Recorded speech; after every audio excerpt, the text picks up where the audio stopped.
Welcome. In this video, we are going to take a look at problem 5. It is from section 3.1 of College Algebra 2E by OpenStax.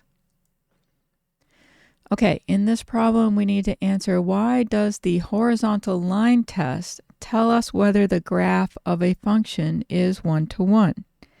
Well, a horizontal line will indicate if an output has more than one input. So let's write that down. A horizontal line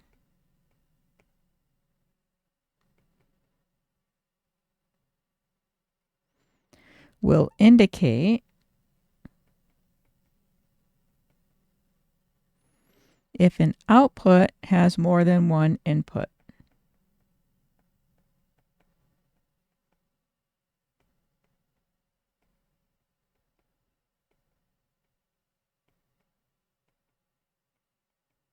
Right, for a function to be one-to-one, each output has to have a unique input.